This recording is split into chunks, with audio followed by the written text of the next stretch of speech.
Oui, alors je m'appelle Aminata Sonko, je suis avocate au barreau de Lyon depuis plus de 13 ans et donc j'exerce en droit international, principalement droit international privé et droit international public. Alors par rapport à ce film, je suis très heureuse d'avoir été invitée par Madame Diop, que je connais depuis des années et que j'encourage par ses engagements. J'ai apprécié ce film au-delà du fait qu'il est très émouvant, mais il raconte la vérité qui est brute en fait, qui peut être un peu brutale sur l'immigration irrégulière, l'immigration clandestine et en fait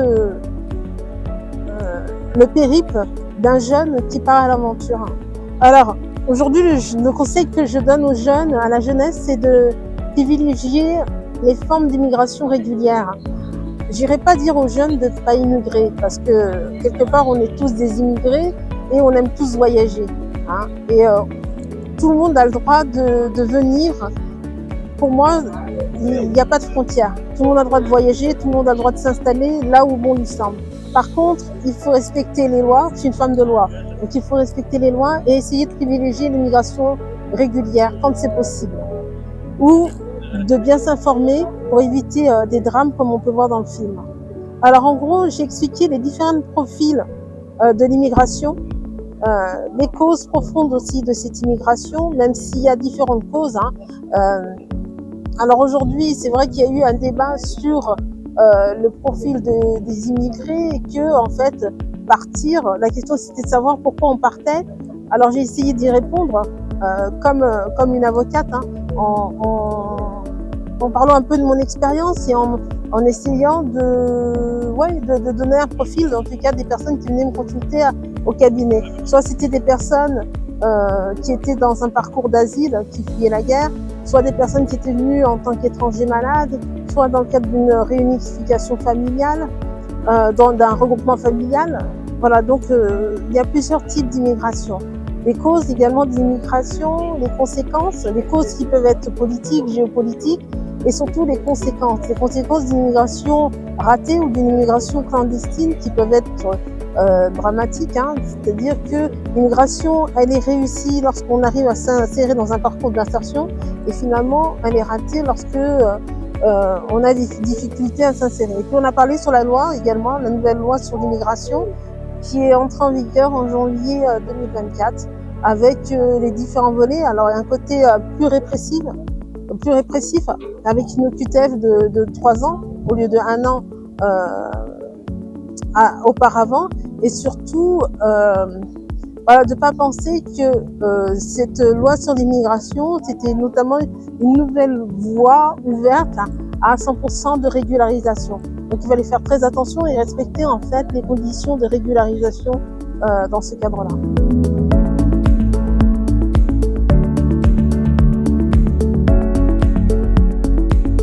Oui, après avoir vu le film de Missa, je suis très contente pour continuer à parler des migrations parce que j'ai fait un documentaire sur les migrations, mais j'ai vraiment focalisé sur le fait que nos jeunes, on peut donner toutes les raisons, ils auront envie de partir parce que depuis qu'ils sont tout petits, on ne sublime pas la jeunesse. Ils ont l'impression qu'ils ne sont pas utiles à leur environnement et il est important que nous puissions dire à ces enfants la force qu'ils représentent pour qu'ils n'aient pas l'impression qu'ils ne peuvent s'épanouir qu'ailleurs. Alors, avec mon documentaire Partir avec un point d'interrogation, j'ai donné la parole aux migrants de retour dans plusieurs pays d'Afrique pour qu'ils puissent dire comment ils sont partis par des voies conventionnelles, mais ils sont revenus parce qu'ils ont quelque chose qui leur manque, ils sont allés voir. Mais pour qu'on n'en arrive pas au départ où les enfants mettent leur vie en péril pour pouvoir rejoindre l'Europe, c'est important qu'on leur fasse comprendre que l'Eldorado, c'est pas seulement en Europe. L'Eldorado, c'est aussi en Afrique. Et pour ça, ces enfants doivent apprendre à se connaître la force qu'ils représentent pour que lorsqu'ils émigrent, parce qu'ils doivent aussi aller découvrir le monde, qu'ils puissent aller échanger, qu'ils puissent aller donner à l'autre ce qu'ils sont pour pouvoir reprendre ce que les autres leur donnent. C'est important qu'il y ait un échange de force égale. Dans nos enfants, c'est important qu'ils sachent ce qu'ils valent pour leur environnement, qu'ils sont capables eux aussi de rendre l'Afrique aussi belle que l'Occident.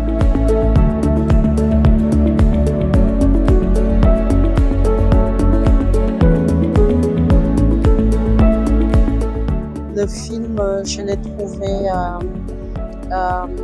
intéressant parce qu'il retrace quand même la vie d'un immigré clandestin. Parce qu'il y a beaucoup de gens qui ne savent pas ce qu'ils vivent une fois qu'ils sont en Europe. Et je trouve qu'il l'a bien traité avec des images documentaires dans les rues à errer tout seul. J'ai bien aimé aussi le fait que son personnage erre tout seul. Il est perdu dans un monde nouveau. Et j'ai trouvé ça très très bien. C'est très très bien traité. Pour débattre, je dirais que moi j'ai dit très peu de choses parce qu'il n'y avait pas de temps, mais j'ai beaucoup appris par les intervenants, tout ce qu'elles disaient par rapport à l'immigration, les motivations de l'immigration, les droits aussi sur la migration. Et il faut dire que j'ai beaucoup appris et je suis très contente de ce panel.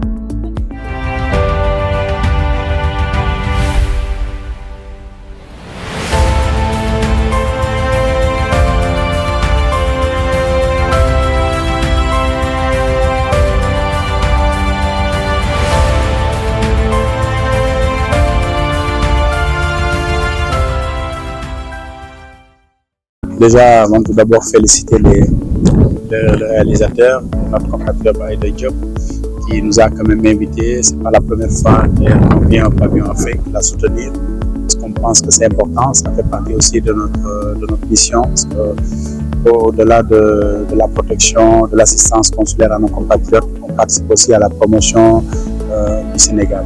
Donc par rapport au film, c'est vrai que c'est un phénomène qui existe un peu partout d'ailleurs. Hein. Même en Afrique, on a de l'immigration, enfin, des gens qui viennent un peu, qui ne respectent pas les procédures. Mais je pense qu'aujourd'hui, en fait, l'idée est de rappeler, de montrer à nos jeunes que l'avenir se joue chez nous. Parce qu'on a pas mal d'États, par exemple, l'État du Sénégal, qui a pas mal de projets pour les jeunes. Et d'ailleurs, l'insertion professionnelle fait partie des axes majeurs de travail pour le gouvernement, d'attirer en fait les jeunes qui sont à l'étranger pour revenir investir, pour revenir travailler pour l'État du Sénégal. Donc, comme elle l'a dit tantôt, c'est vrai que les gens ont cette vision de l'Europe, Eldorado, on a cette vision de l'Europe parfaite, mais l'Europe aussi a ses difficultés, le monde est chamboulé géopolitiquement parlant. Donc, je pense qu'aujourd'hui, ce film doit être projeté, discuté à bas niveau dans les écoles, plutôt, moi je dirais même pas au collège, dans l'élémentaire, expliquer à ces jeunes-là ce phénomène, parce que des fois c'est un phénomène qui embarque des jeunes sans pour autant leur donner les vraies mêmes raisons, en disant que là-bas c'est meilleur, le parcours c'est ça et ça, mais une fois arrivé, il y a une réalité et il faudra expliquer cette réalité à nos jeunes frères. Par rapport aux électeurs, comme on l'a dit tantôt, vous savez, le cinéma a ses codes, a ses règles, mais pour quelqu'un qui l'a fait sans moins quasiment, il a fait parce qu'il a vécu un moment à Madrid, il est venu en France pour réaliser, pour montrer une réalité, il faut que ça réjouisse. Moi je pense que je suis pas expert en cinématographie, mais l'intention y est, le message est passé. Voilà, moi je suis satisfait et puis je suis pas dans une petite cinématographie pour dire qu'il manque un tel, il n'y a pas le scénario, il n'y a pas ça, il n'y a pas ceci. Ce qui est important, c'est que le message est passé. Et c'est un message qui doit être porté partout dans les écoles africaines, pas seulement au Cameroun, pas seulement en Côte d'Ivoire, au-delà, mais que la jeunesse africaine soit conscientisée, que la jeunesse africaine sache que l'avenir c'est au Bureau. Mon dernier mot, c'est d'être content d'avoir aussi retrouvé, au-delà d'Aïda Diop, j'ai retrouvé beaucoup de compatriotes. Ça, c'est une fierté aussi pour le représentant de l'État que je suis. On a retrouvé une compatriote avocate, Maître Sonko, on a retrouvé une réalisatrice, Madame Sow, Madame Nyon, des gens qui sont dans le mode. Donc tout ça montre aussi que l'Afrique a ses talents, mais on est fiers d'être sénégalais parce que j'ai retrouvé énormément de talents ici à Cannes. Et ça aussi, c'est une fierté sénégalaise. On a eu déjà du monde. Je pense agréablement surprise du monde qu'on a eu pour la projection. Ça prouve que les gens sont intéressés. C'est un sujet qui plaît. J'ai décidé d'accompagner l'initiative parce que déjà le sujet m'intéressait en tant que femme issue de l'immigration. J'ai aussi cru en lui quand j'ai échangé avec lui. Je me suis rendu compte que c'est un jeune qui a la niaque, qui a envie. Et je ressentais aussi ce besoin de le pousser pour qu'il puisse réussir ce projet. La preuve en est qu'on a réussi à amener le film à Cannes. Mais les perspectives d'avenir sont nombreuses. Bien évidemment, on est déjà sur une piste dans un autre pays européen d'ici l'été. On vous en dira plus. On est sur une piste aussi d'un long métrage sur lequel on va commencer à travailler. Bien évidemment, avec les sessions de formation et de sensibilisation aussi qu'on a déjà commencé, on va continuer notre caravane de la sensibilisation sur l'immigration.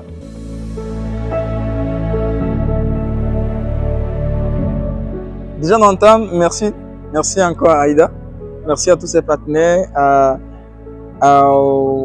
Woman Glam Sheet, aussi à Snail Life et qui nous accompagne.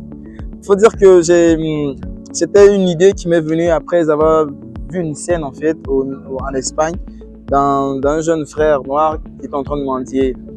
Alors moi en tant qu'artiste, je me suis senti dans l'obligation de parler au nom des sans-voix. Voilà, c'est comme ça qu'est venue l'idée. Pour être honnête, je m'y attendais pas vraiment. J'étais un peu réticent, sceptique parce que j'ai vu des projections là, juste avant moi, des jours, mais c'était pas plein.